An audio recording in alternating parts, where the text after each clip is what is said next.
Hello, I am Kiranmai Chirra, and in this video I am going to examine nose, mouth and neck.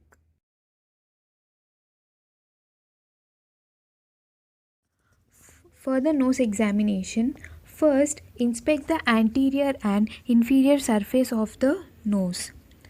Press gently on the nose with the thumb to widen the nose to observe the tenderness of the nose tip. Use a penlight or otoscope to obtain view of the each nasal vestibule slightly.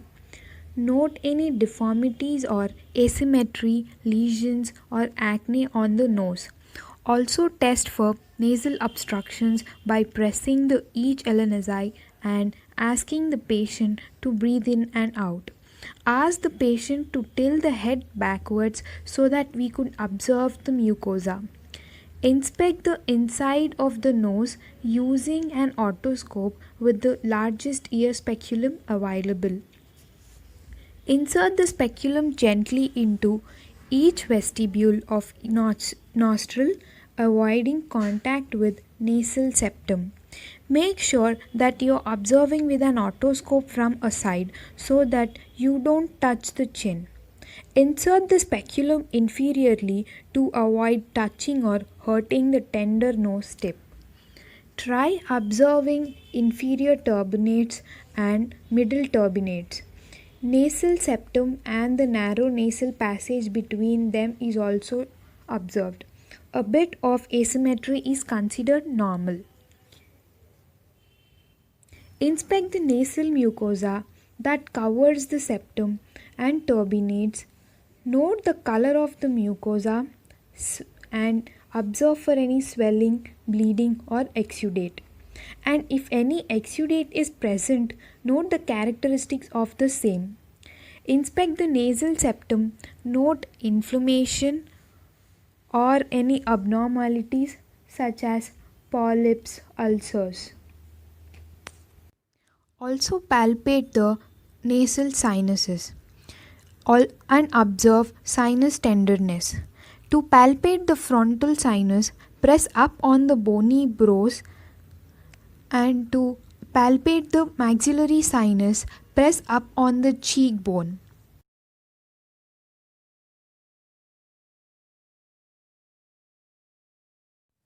Mouth examination. Before starting the examination, ask the patient to clear their lips of any lipsticks applied. Start the examination by inspecting the lips, observe the color and moisture, and also note lumps, crackings, and scaliness if present. Inspect the oral mucosa with a pen torch. Look into the mouth of the patient with a pen torch or otoscope with the help of a tongue blade or a tongue repressor.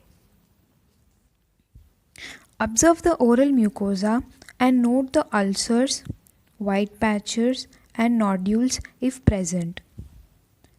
Inspect the gums or gingiva and teeth.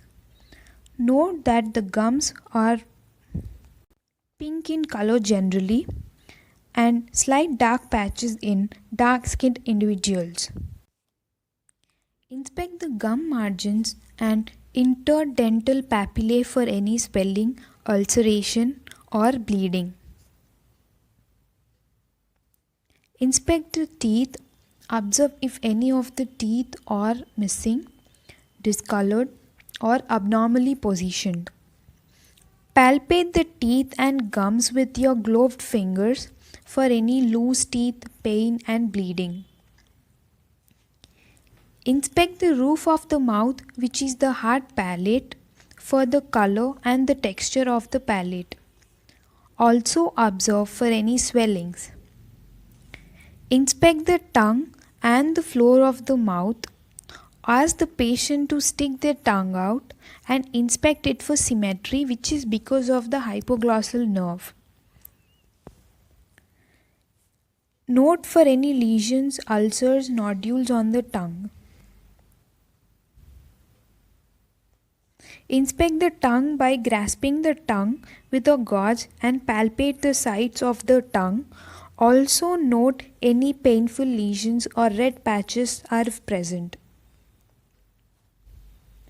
Inspect beneath the tongue and dorsum of the tongue and note the color and texture. Inspect the entire oral cavity, especially to the sides and the floor of the cavity, and also the posterior side of the cavity.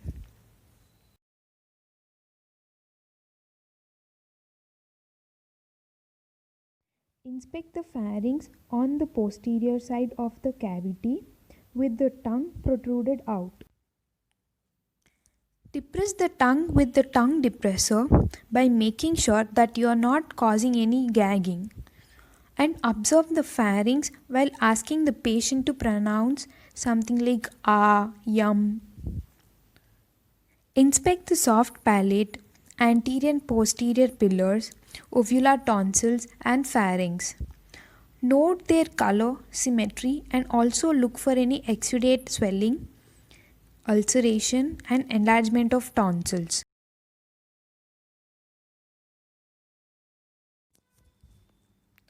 Neck examination.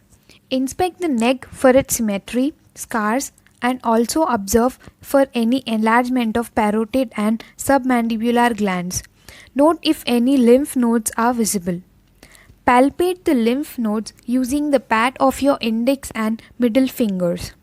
Press gently on the skin over the underlying tissues in each area.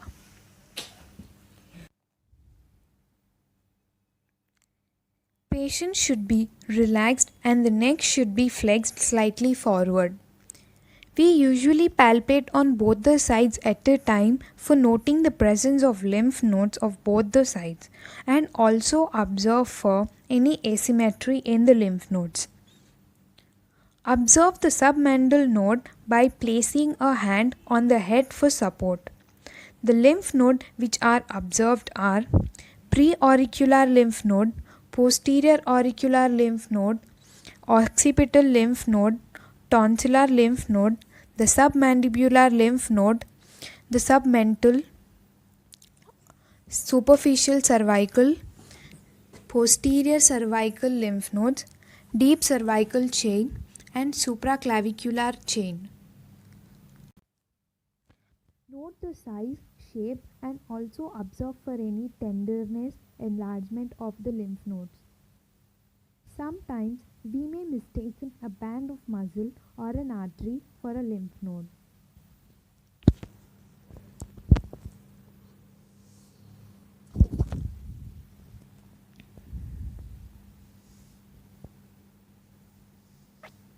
Inspect the trachea for any deviation. Also palpate to observe the same with the pad of your index and middle finger.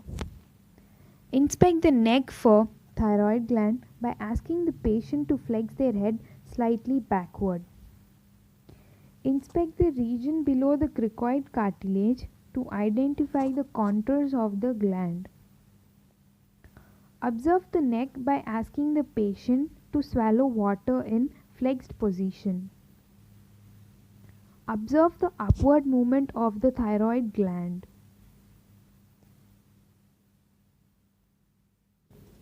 When the water is swallowed, the thyroid gland, cricoid cartilage and thyroid cartilage are raised and fall to resting position. Also palpate the glands to observe the movement while swallowing from sitting opposite to the patient. Palpate the thyroid gland by standing posteriorly to the patient. Place the index and middle fingers of the hand on the neck in a way that the index fingers are just below the cricoid cartilage. Ask the patient to swallow the water again and palpate the thyroid isthmus rising up under your finger pads, which doesn't happen often.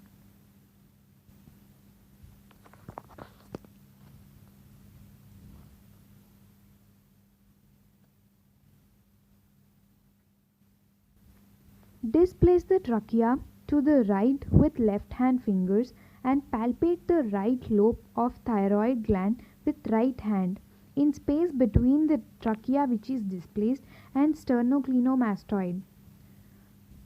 Do the same on the left side.